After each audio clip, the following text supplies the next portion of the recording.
Good morning and welcome to the Committee of Adjustment hearings for the panel 3 for the rural part.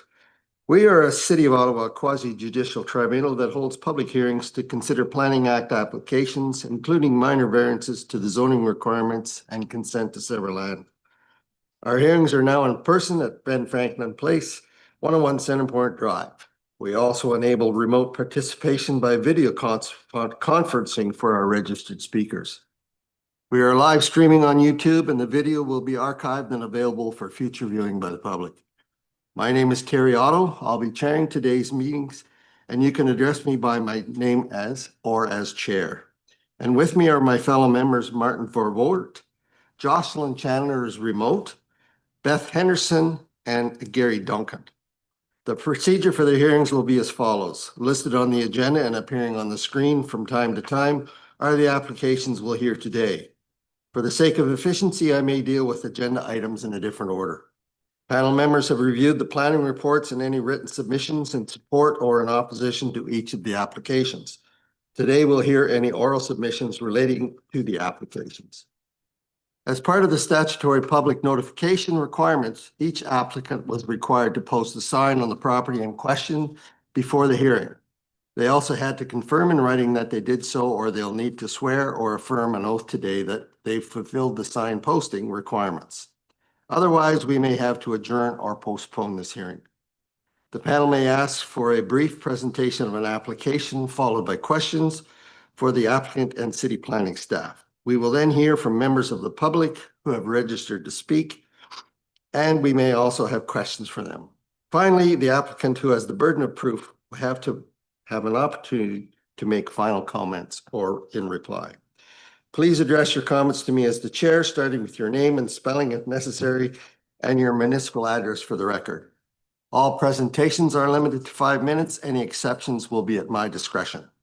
At the end of the hearing, the panel may either make an oral decision or we may reserve our decision, which means it won't be delivered today. In either case, and within 10 days, the Committee of Adjustment will send the official written decision and reasons for it to all parties, participants, and anyone else who has requested a copy. Does anyone have any questions about the procedure we'll be following today? Seeing none. All right, then. We have several applications here today, but first we need to deal with some preliminary procedural matters. Are there any declarations of interest from the panel members? No. Do we have any minutes to confirm?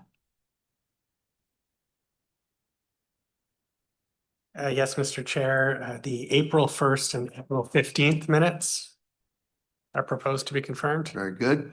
Can we approve those minutes? Yes, just for the record, I wasn't here on April 15th, but I'm fine with the minutes of April 1st. All right. Well, those minutes are approved then. Thank you very much.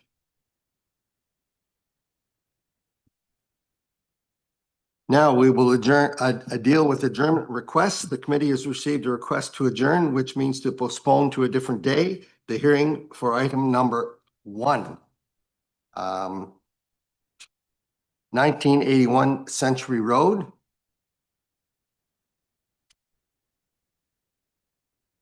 Are people in favor of this? Planning has requested it. Pardon, she's on now. Good morning, Mr. Chair, members of the committee. My name is Christine McQuaig and I'm here to speak to the adjournment request. I'm here on behalf of the owner as the agent. Thank you, Christine. I believe that, go ahead. Yeah, just to give a bit of background. So we are undergoing a site plan control application at this time. We did receive comments from staff on the site plan control application and we're in the process of making updates and revisions to those plans. So for the sake of the Committee of Adjustment decision, we wanted to make sure that the plans that would be approved or decided upon would be the most up-to-date plans in accordance with the site plan control application that's ongoing. And so we're seeking an adjournment to June 17th. And this would give us sufficient time to update the plans that would be on file with Committee of Adjustment, as well as to have further discussions with staff with regards to their concerns that they've presented with the application here today. Very good. Thank you very much. Thank you. Planning, do you have any comments? in regards to adjournment? No comments, Chair, regarding the adjournment. We just want to have a bit more time to discuss with the applicant, and we'll come back.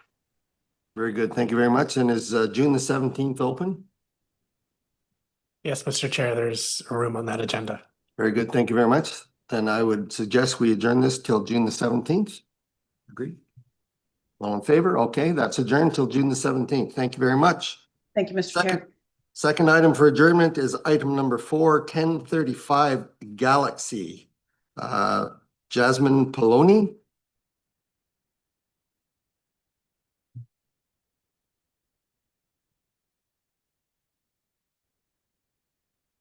Morning, panel. Good morning. My name is Yasan Bahadouri, and with me is Jasmine Pauluni, and our address is 2200 Thurston Drive, Unit 203, Ottawa, Ontario. Thank you very much. So we are requesting a sine die adjournment at this time for our minor variance application at 1035 Galaxy.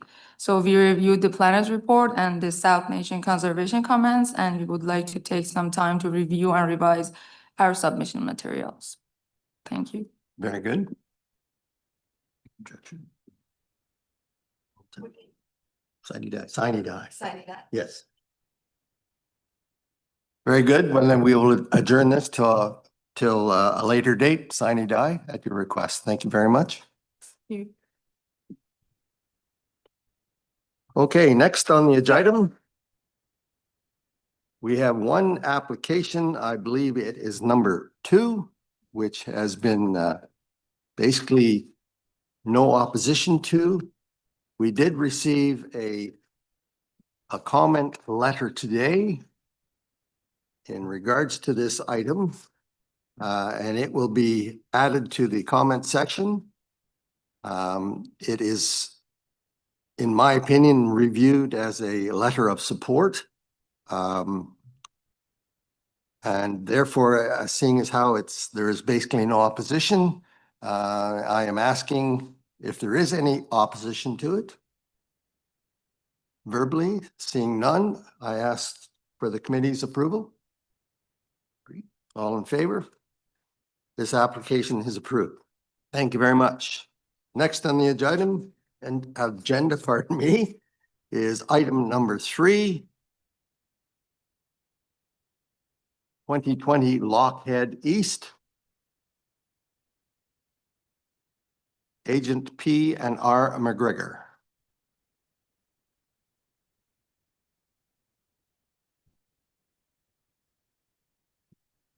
Good morning, Mr. Chair, panel 3 members. My name is Pat McGregor, and I'm at 2020 Lockhead Road East. Thank you, Pat. So you'd like to make a presentation? Sure, thank you. We request to sever a 1.47 hectare parcel of land while maintaining 10 hectares for our horse farm. I had a couple, there we go. So this is a picture of what we call the hill. Coming from our hay field, you can see there's an incline to the hill. This site would be compatible with, or consent to sever this site would be compatible with and would not hinder surrounding agricultural operations now nor in the future. This site fronts on an existing public road, Lockhead, and can be adequately serviced with well and septic, as well as power from Hydro One. Both the provincial planning statement and Ottawa's official plan recognize prime agricultural land as class 1, 2, and 3. This site is class 6 or 7. The soils are poor, shallow, and rocky, and the slope is significant. It's not being actively used as part of our horse farm. The next slide. This shows, this is coming from Third Line Road to the corner on Lockhead, and you can see the bank of the hill there. Thank you. I did consult Rideau Valley Conservation Authority, and there was a question about that. They provided me with these maps, and this one, a little hard to see, but you can see the contours of the land, and it slopes down away from the road down towards the 100-year floodplain of Cranberry Creek. Thank you. They provided this map at a slightly different scale than what I had. And Rideau Valley had no problem with us being across the regulation limit line, which it's that green and black dotted line. They said, as long as we stay above the 100-year floodplain, and that's the blue line you can see about halfway across there, we just stay right above that. So they were fine with our proposal.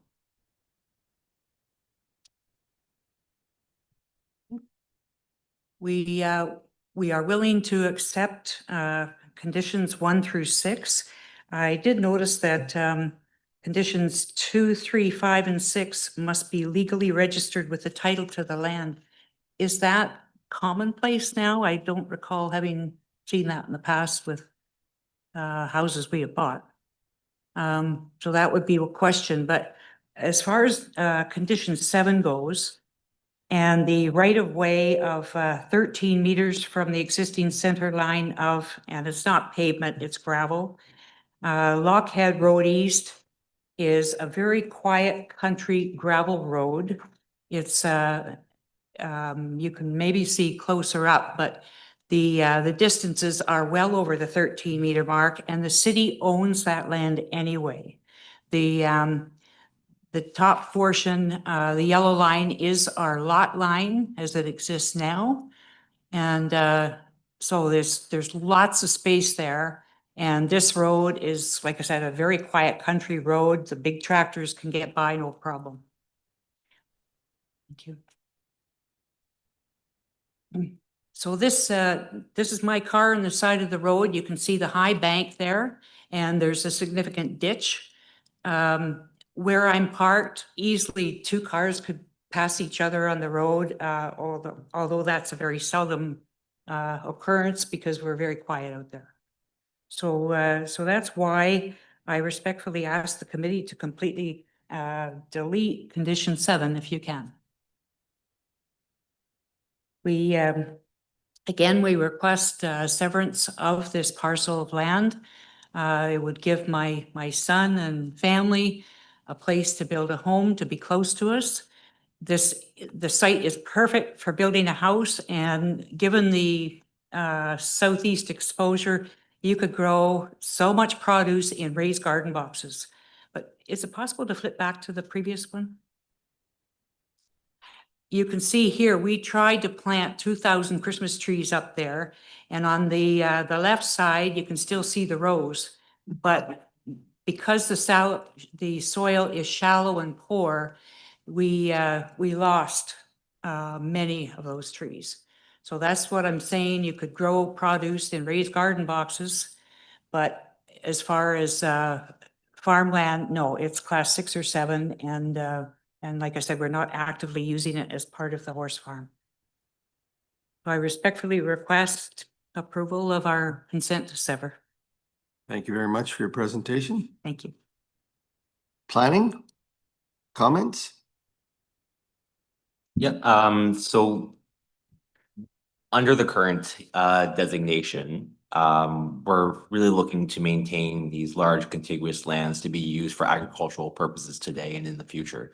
If this land was located within the rural countryside designation, we would be having a much different conversation today, where the severance of the lot for a residential use would be permitted because there's more of a mix of residential and agricultural lands as well as tourism uses that are permitted there. As it relates to condition 7, this is a standard condition that we have for all collector roadways within the rural areas. And the intent is really to accommodate a range of transportation and infrastructure facilities. So that includes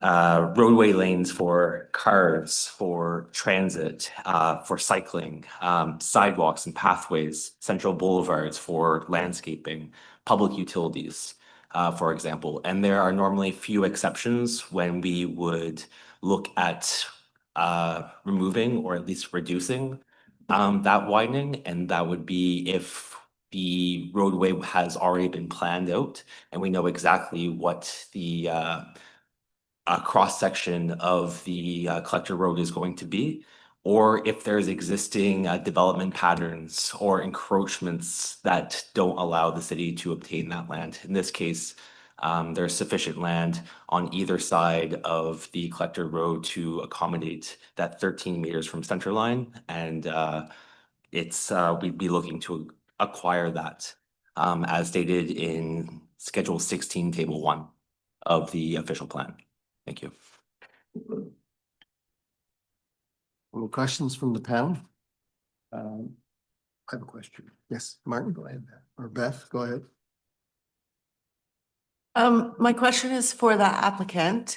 When I was looking at the photos that you provided on the screen, is the berm an elevation grade from the road? Is that natural or is it a man-made berm? Because it looks quite 3-to-1 type. I'm going to say both because that is a hill. We're on a drumlin and the contours, in the Rideau Valley map show it is actual hill. But the road was rerouted when the 416 came in. So they kept the hill, they've got the ditch and a very wide roadway area there. My question is for planning. I'm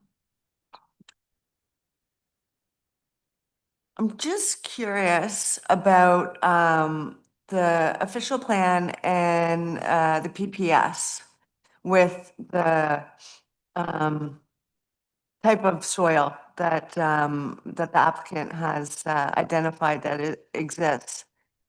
Is there, do you foresee in the future, what, obviously, you know, I can't ask you with a crystal ball sort of thing, but are there going to be, have you heard that there will be exemptions in the future in the PPS and the official plan with regards to lands that are agricultural, but are not particularly, let's call it valuable or what have you?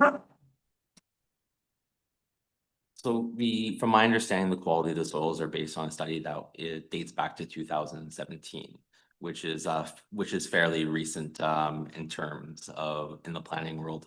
There's always the option for the applicant to make a request to amend the official plan based on that consideration. But normally we don't look at site specific properties, but we would look at the area as a whole. So I believe the minimum threshold is 250 hectares that a study would have to be account for. Sorry, 250 hectares? Correct. So the applicant wouldn't be able to go through an OPA, an official plan amendment, and look at the soils because their parcel is too small? Is that what? Oh, my apologies. I thought we were speaking to the quality of the soil, but yes, they could always make an application to redesignate their lands. And Yes. Last one. for the applicant, has that been identified to you that you would have the opportunity or the opportunity exists that you could go through an official plan amendment for these particular No, lands? I haven't heard of that, no. Okay. Martin? Just a couple of questions for the applicant. You indicated in your submission, your written submission, that you had pre-consulted. You had pre-consultations with city staff or whatever. Yes. And what was the result of those conversations, those consultations? I've had emails from the planning department and just like the most recent one, they have said right up front, they would recommend refusal. However, then they list the conditions and said, if approved, here are the conditions and we're willing to live with those. May I just remind the staff that we had this rural summit in November 24. And the mayor and rural councillors directed city staff to ensure that decisions affecting rural residents are respected, understood, and act on the unique needs of the communities, and that they avoid a one-size-fits-all approach. And I think this is a case of that. To sever this parcel for a place for my son and family to live and be there for us, it's consistent. This parcel of land is really not suitable as agriculture. It's not prime land. It's class 6 or 7. And of note is that the provincial policy update, they now allow 3 homes to be built on a farm on prime agricultural land. So we're not asking for that. We're asking for one on class 6 or 7, which is in close proximity next door to our horse farm. Okay, I guess the question is, does your property qualify as a farm to allow up to 3 homes to be built? Because I don't see it falling into one of the exceptions in the provincial planning statement. No, our farm, I suppose we could build another house, but that is not the, not what we want to do here. Eventually, the time will come when we'll have to sell the farm. I'm 70, my husband's 72. But we'd like to provide a place for our family to live. I'm sure you could all relate to that. And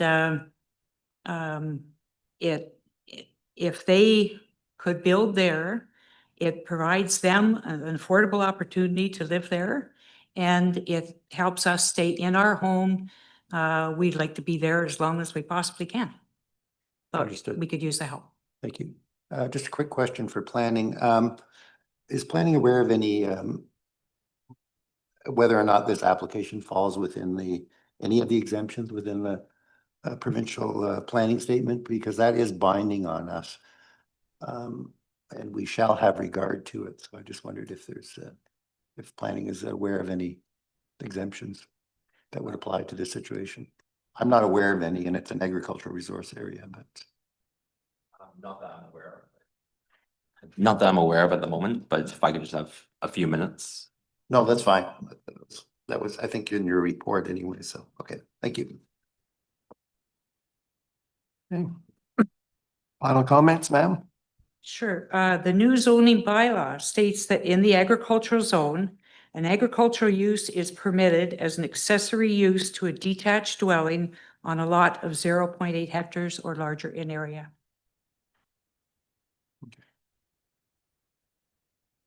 Thank you. Can we make a decision now, or do you want to reserve or? Probably reserve. Okay. We're going to reserve the decision. We'll make the decision at the end of the meeting. Thank you very much for your presentation. Thank you very much. Next on the agenda is item number 5.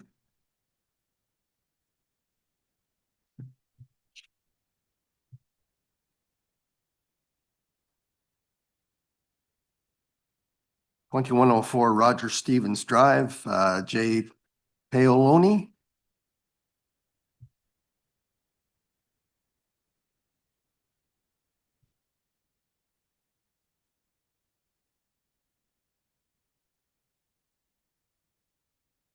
Good morning, staff, or sorry, committee members. Good morning.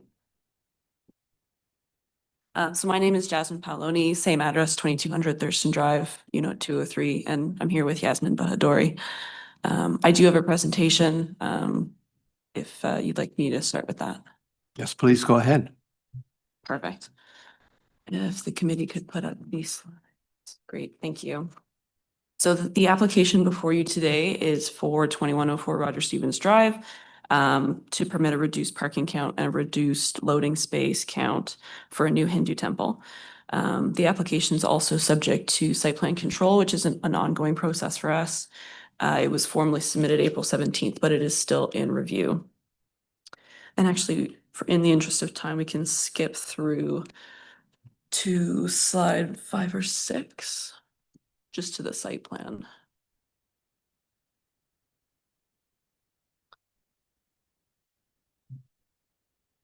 Perfect, yeah, I'll just stay on that one. So the variances that we're requesting today are for reduced vehicular parking and reduced number of loading spaces for the place of worship. The zoning bylaw currently requires 107 parking spaces and 1 loading space based on the proposed GFA of the assembly area in the temple. We are proposing 60 parking spaces for the place of worship, and we are not proposing a loading space. So those are the variances that we're requesting. Next slide, please. So this is just a zoomed in image of the area of development. There is quite a large area of the property that's not proposed to be developed due to its location in the floodplain. So most of the development is pushed up to the front of the site. So we understand there has been some contention about the proposed reduced parking count and the impact that this will have on the community. So I'd like to spend a bit of time explaining our rationale behind that and our mitigation measures. And then at the end, if I have time, to address the 4 tests as well. So I'll start by saying that the current temple in its configuration would be required by the zoning to have a total of 30 parking spaces. Places of worship, unlike residential development, experience very slow growth. So while the increase in gross floor area from the existing temple to the proposed temple right now is quite large, the proposed or the expected growth of the congregation will be experienced as a much slower rate. So the size of the temple and the growth of the congregation are not directly proportional at this time. The current parking configuration is very unformalized. It's a gravel parking lot that's kind of expanded and shifted over time, very unformalized. And this results in cars taking up a lot more space than is actually needed on site, resulting in less parking being accommodated on site. So through this proposed development, we would be formalizing the parking area, making the parking more efficient and cutting down on these inefficiencies.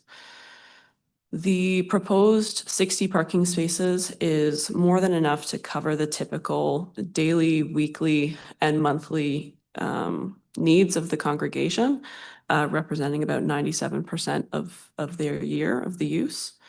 However, it has been brought to our attention that during the 2 days in their summer festival, the parking maximums can extend past the 60 parking spaces that we're currently proposing. This was information brought to our attention through discussions with the neighbors and the counselor after submitting our application.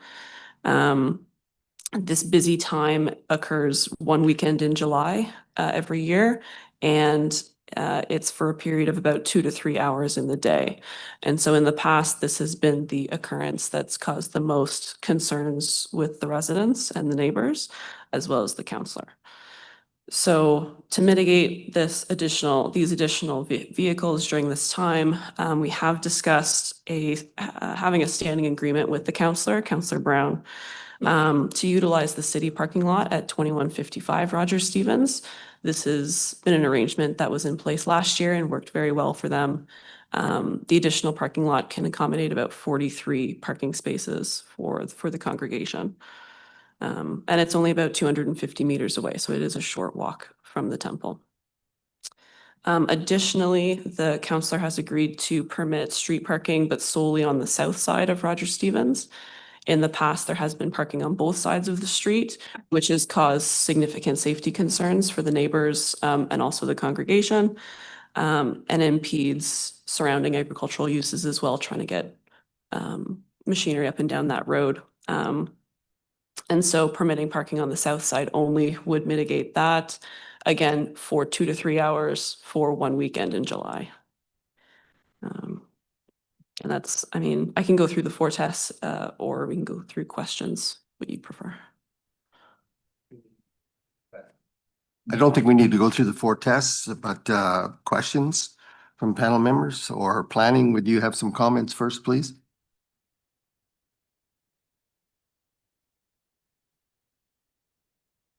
Yeah, so no comments from staff. We have no concerns with this application. As noted in the staff report, this is going to undergo site plan control.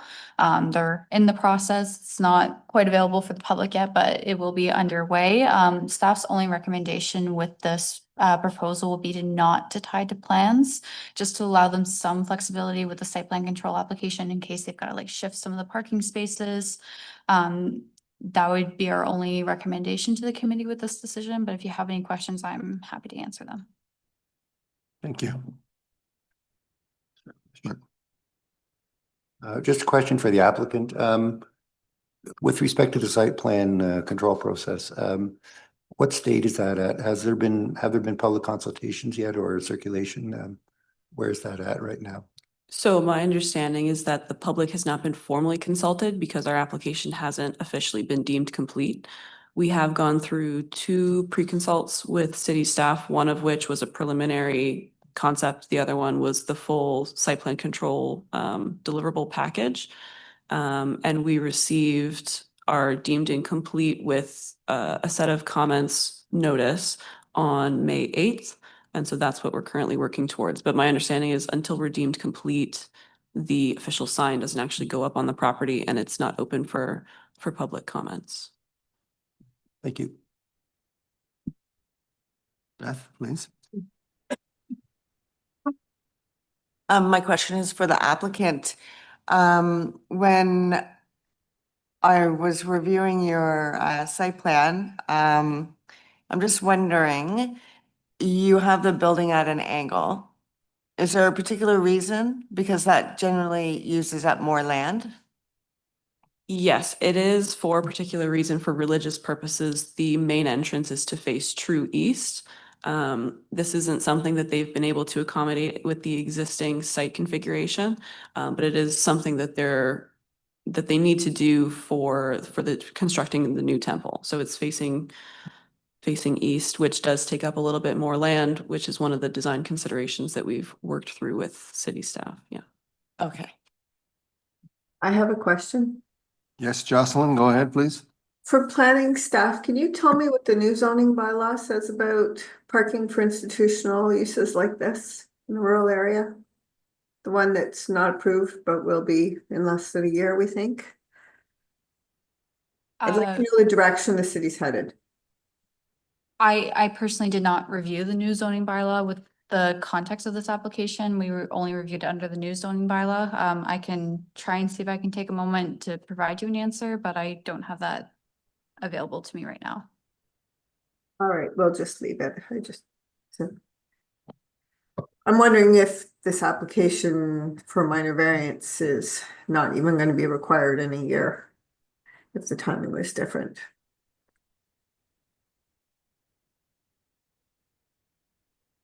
Is that a question for anyone, Jocelyn, or just a comment? Well, I mean, if Mr. Teef knows off the top of his head, it would be useful to know, but it's not critical. Okay, thank you. Any other comments, questions? Gary? No? Can we consider this, reserve this? Reserve it? Okay. We're going to reserve this till the end of the meeting. Mr. Chair, sorry Yes. to interrupt. I believe there's registered speakers on this app. Okay, sorry, yes. I thought we just had letters, but if there's registered speakers, yes.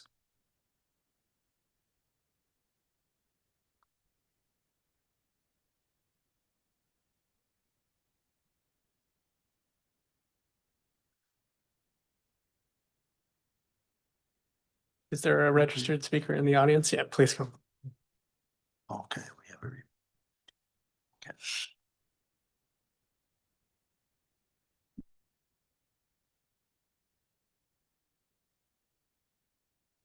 Mr. Chair, committee members, my name is David Sherwin. I'm live in one of the properties that are affected by this proposal. And I would like to talk about some of the numbers they're talking about, some of the numbers they're looking at for congregation and how it's going to affect the community.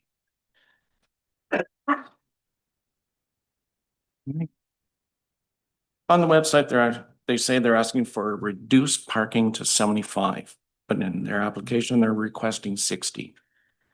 In the application, they say that their usage members will have submitted to not only the change or will not change substantially, and carpooling is a common practice.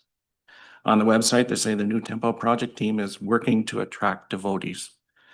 Current number of active devotees is 445. Website states the new temple design will be for more than 1,000 occupants. If they're not expecting a significant increase, why do they need a building this size? That's a 225% increase. The variance states that the design exceeds the minimum bicycle parking requirements, which support alternative transportation options, and states there are 2 bus stops. While 0 to minimal devotees live within an acceptable walking or biking distance, and OC Transport has cut the service to our area.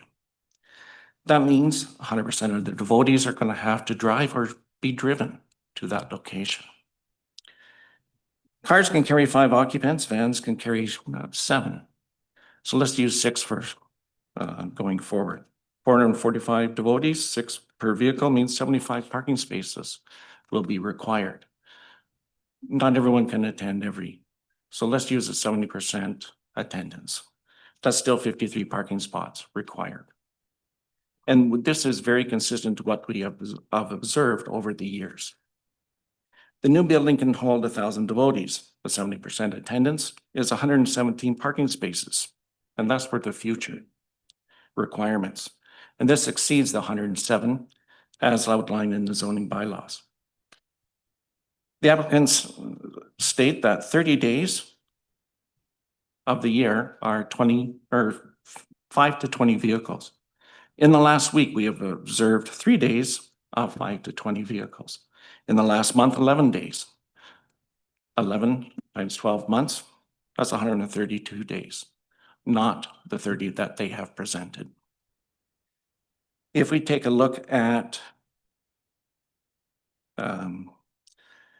in conversations that we've had with devotees, once this is built, they plan to use the floodplain area for cricket matches, pitch tents, and house all kinds of events. This will further increase the activity and need for parking. During the festival, they state 20 to 50 vehicles. The number of vehicles in the new planned area for 60, that is very consistent with how many that are currently there. At the back of the property where the floodplain area is, there is another 40 to 60 vehicles.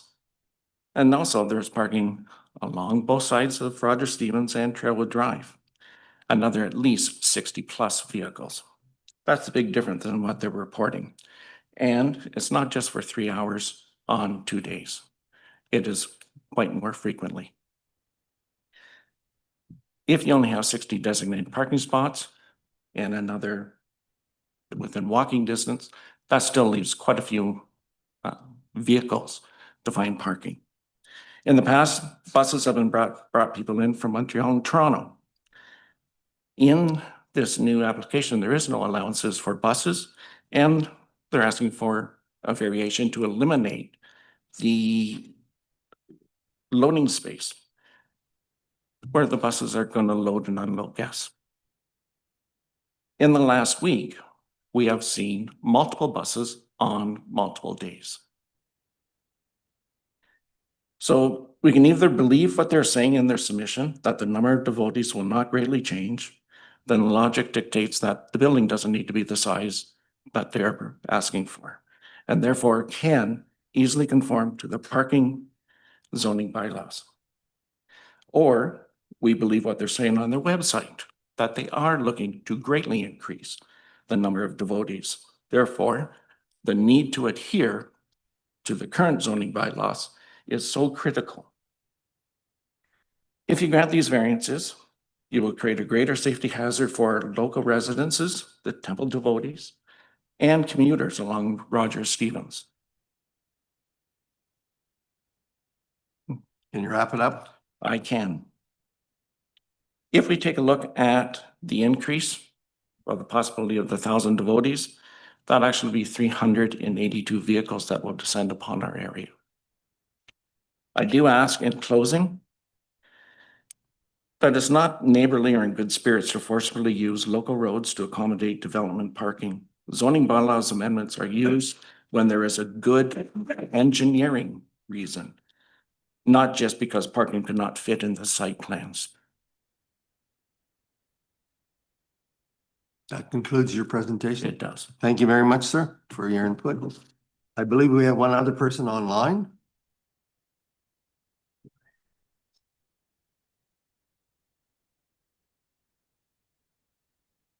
Brian and Joe Sullivan.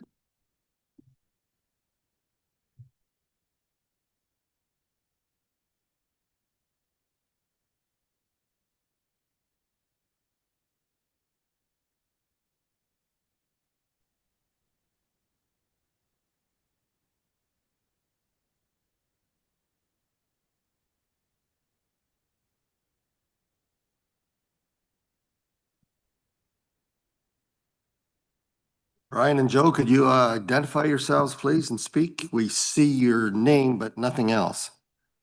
Okay, I tried to, my name is Brian Sullivan, Mr. Chair and committee members. Can you hear me? Yes, we can hear you. Thank you. Okay. Yes.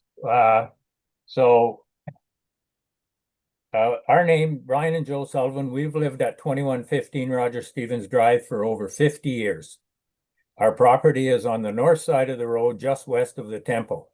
We oppose this application for minor variance under Section 45 of the Planning Act.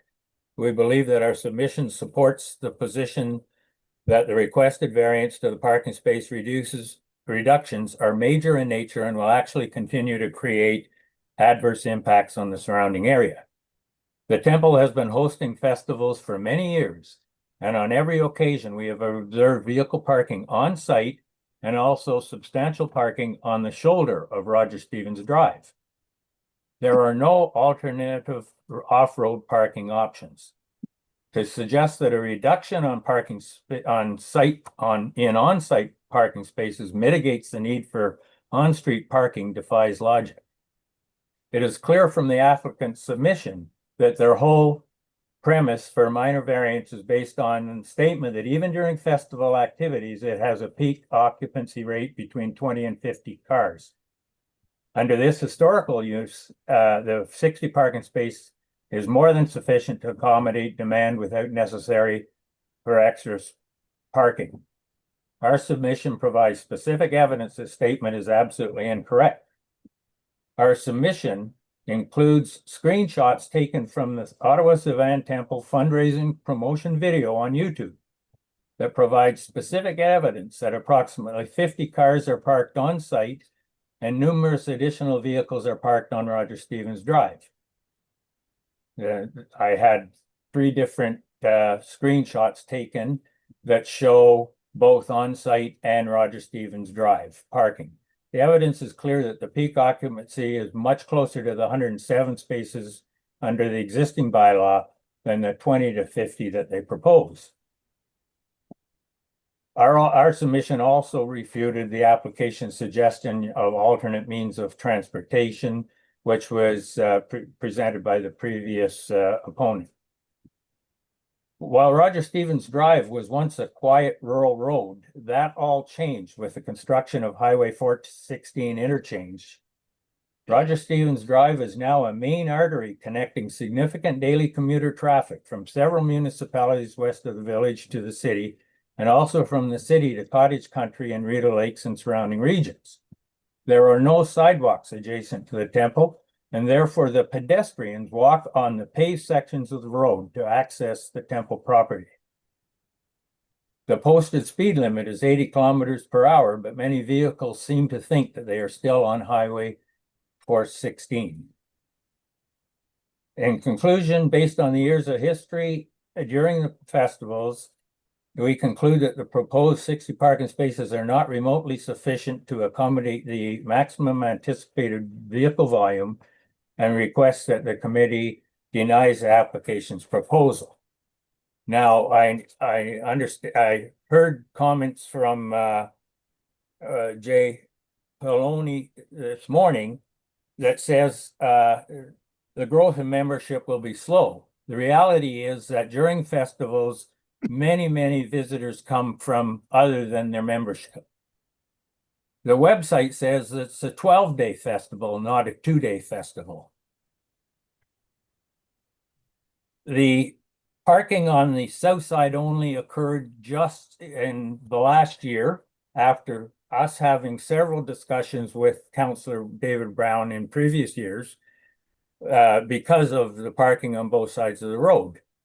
That helps, but what it does is it means that they park further east and further west of the temple on the south side, which means there are even more pedestrian traffic walking from further distance to get to the temple.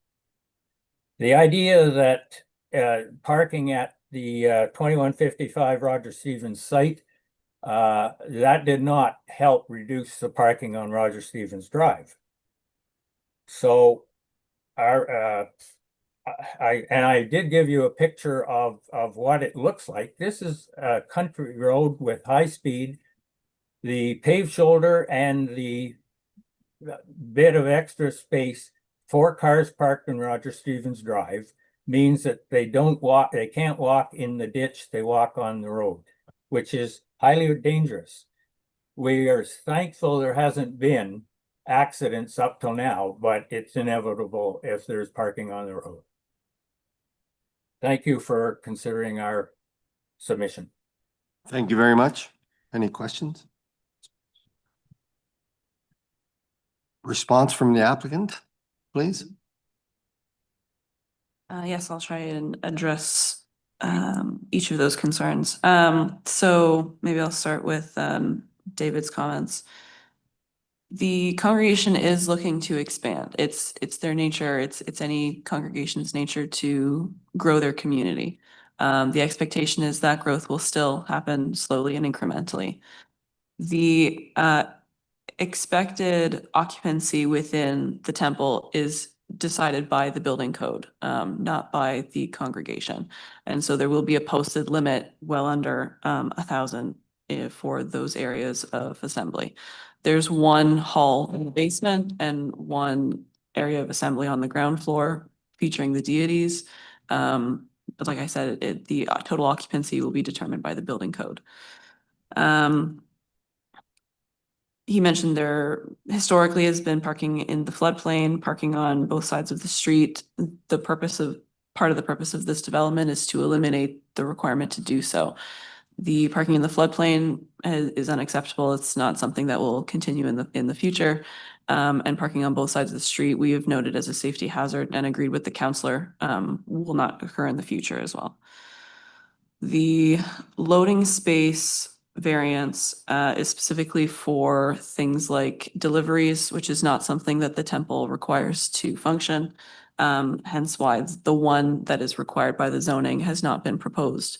It has not been used in the current temple's configuration, and it wouldn't be used in the proposed configuration. The length of the festival, it is a 12-day festival. The busiest days with the most attendance are the second weekend, which is the Saturday and Sunday, the second Saturday and Sunday in July. So the festival itself does occur for 12 days, but where we see those parking maximums exceeded is solely on those weekend days and for a period of 2 to 3 hours, typically. I do acknowledge that the information that we had submitted in both our rationale and the traffic report is inaccurate. The total number of cars at the maximum does exceed the 50 to 60 as we had previously estimated. And so through discussions with the neighbors and the councillor, we are looking to propose additional mitigation measures to alleviate that. But we are looking to revise the traffic report regardless of the outcome of this decision because it's factored into our site plan control application. And so that is something that needs to be updated and reconfigured regardless. What else? And I guess, unless there's other questions, I have a couple notes in conclusion for the committee's consideration. Okay. Ms. Anderson? Thank you, Chair. My question is, your site plan and your building, and I understand why the building is oriented the way you have it shown. A couple of the residents have identified that you plan on using the floodplain for recreation purposes. Is that correct? I believe the floodplain area would be used in its current state for pedestrian access, like on foot. I'm hearing a little bit about cricket matches and things like that. Those haven't been discussed with me. But I do believe like it's an accessible area for them. It won't be used for vehicular uses, but it will be maintained as, soft vegetation as it is now. And so have you spoken with the city about the opportunity to park in the floodplain? Any sort of parking or development is prohibited in the floodplain, so wasn't even an option at the beginning of this process, so that's not something that we would be amenable to or the city would be amenable to. Are you sure there is no development? Fairly certain, yes. Well, I think maybe you might be wrong, sorry. You might want to speak with planning staff about that through your site plan application process. And possibly if it is a zoning requirement, if planning staff here would possibly have the answer to that. I'm fairly certain that no development is permitted. And we have gone through that review with the RPCA as well, and that's been their view. But if it's a zoning matter, maybe planning staff here could advise. Or the conservation authority.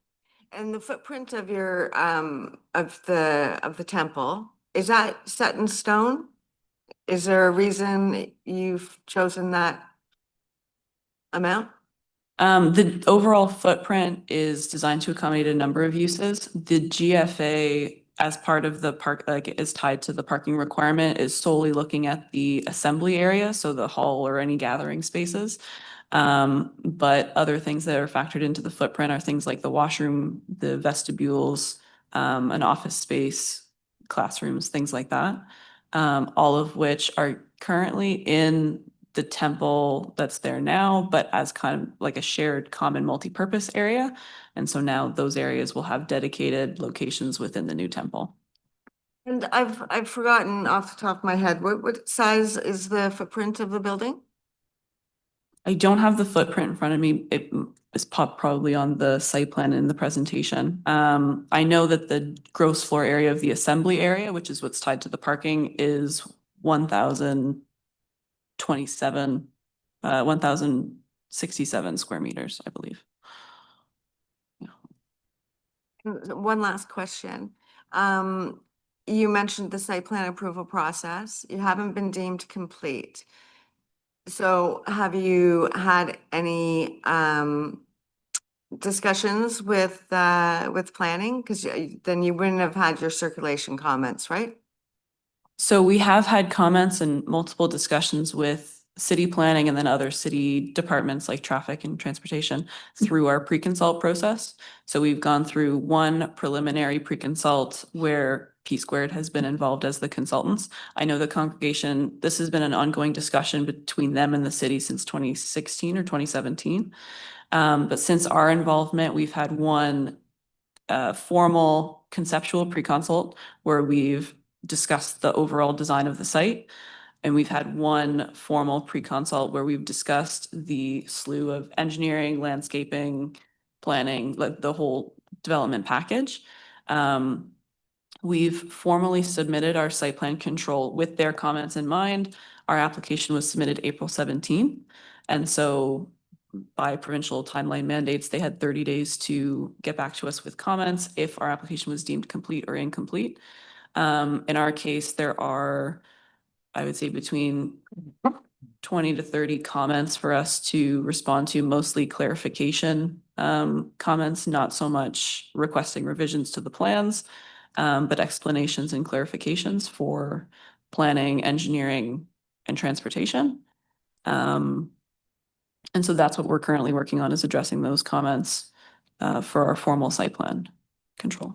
So do you feel that perhaps this minor variance is premature, seeing as you're only at the beginning stage of the site plan approval process?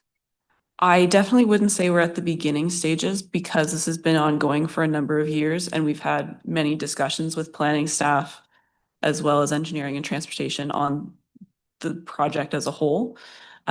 We did have a meeting with the site plan control lead file planners prior to this hearing, and they were confident that the minor variance was not premature because their comments had nothing to do with the site configuration or the parking it's proposed. Both the Committee of Adjustment planning staff and the site plan control planning staff have no concerns with the proposed parking as it is now. And have you reached out to the Conservation Authority? Yeah, so the Conservation Authority is one of the external agencies circulated on our, I don't believe they were part of the first pre-consult, but they were part of the second. And they are also involved in the formal site plan control circulation. And we have met with them with Patterson Group as our hydrogeology consultants. And so they've had discussions back and forth about how to deal with the development interacting with the floodplain, retaining wall requirements and things like that. And did the parking stall use ever come up in your conversations with the Conservation Authority? Not with the Conservation Authority. Their primary concerns were our cut and fill permit, which is something that's again ongoing to allow the configuration that we're proposing, because we are adjusting the floodplain contour. That was their primary concern. And as well, I think the groundwater levels. So if you're already going through the cut and fill permit process, have you contemplated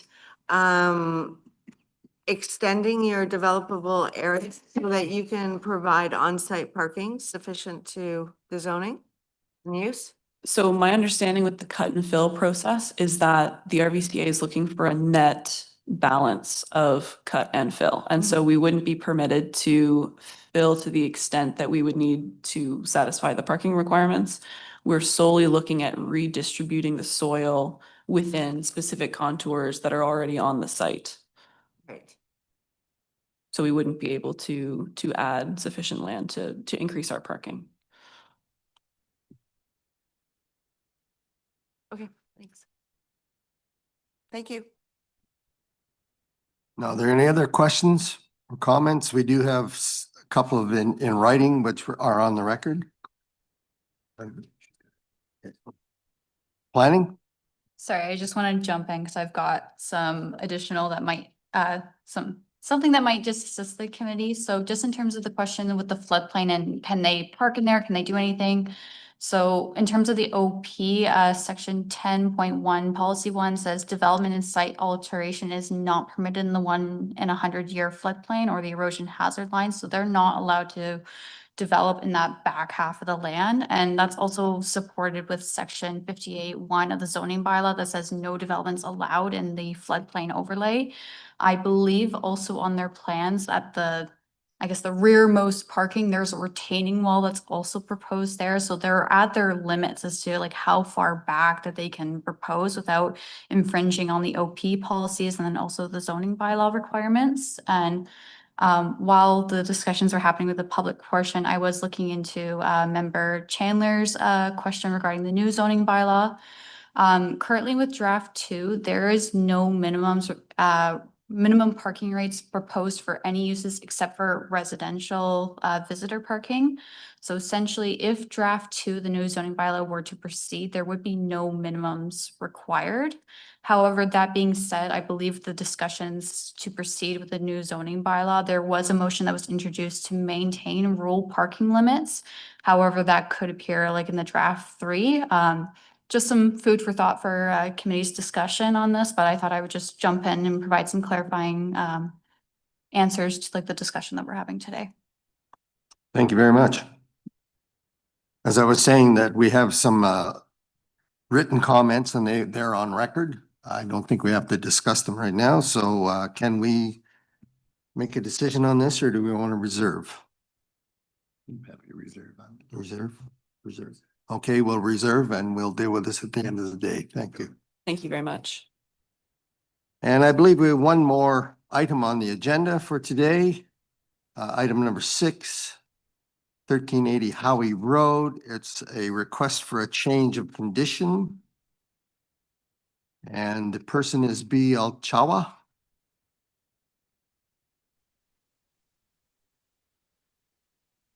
Good morning, Mr. Chair and panel members.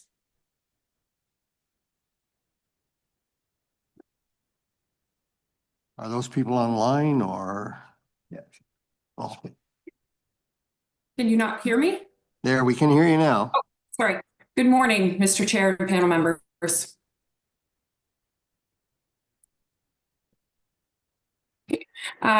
I'm here today as background. The original planning consultant for the application for these decisions has since retired.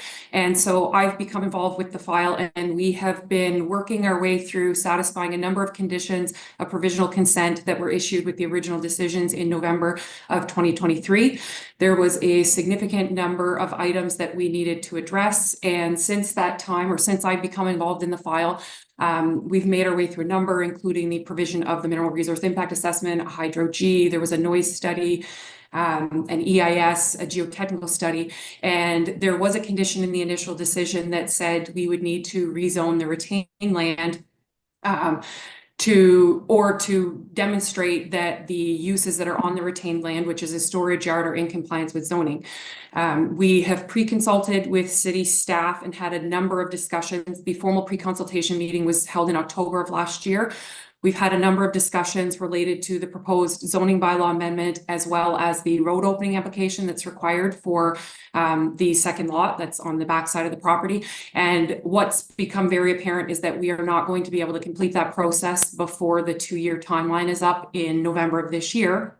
And so we had discussions with city staff about exploring avenues of possibly revising the conditions to establish a holding symbol that would require that we rezone the property, or we looked at a couple of different options, and through discussions with Luke, we had arrived at the best possible option for us might be to request this condition change that you have before you, where we replace condition number 11 from the original decision with a new condition that's very specific of what the rezoning would require, and that what we had landed on is that we would be required to rezone, the approximately 37-acre portion of the retained land at the northwest part of the property to a rural general industrial, with an exception so that what would be permitted is the storage yard.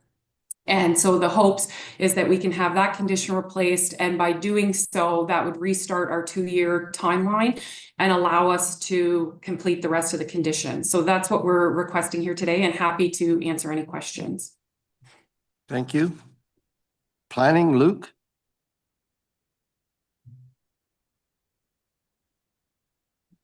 All right, take a little second to get the camera going there, but we're in full agreement with the applicant on this one. No concerns from us regarding the change of condition request.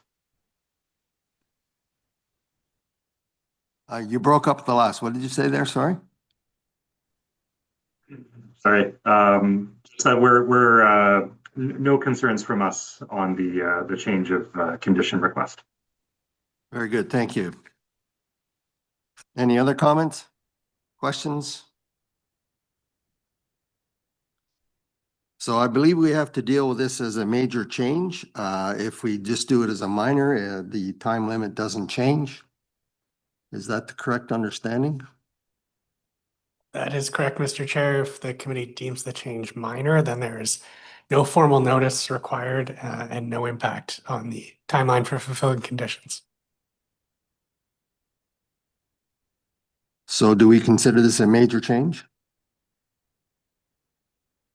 Committee, yes. All right. We'll consider this as a major change and approve of the change of condition. Very good. The condition has been changed. Thank you very much. Thank you. And that concludes our meeting for today. We have to go, not necessarily in camera, but privately to discuss the 2 reserve motions. Thank you. Thank you very much for your attendance.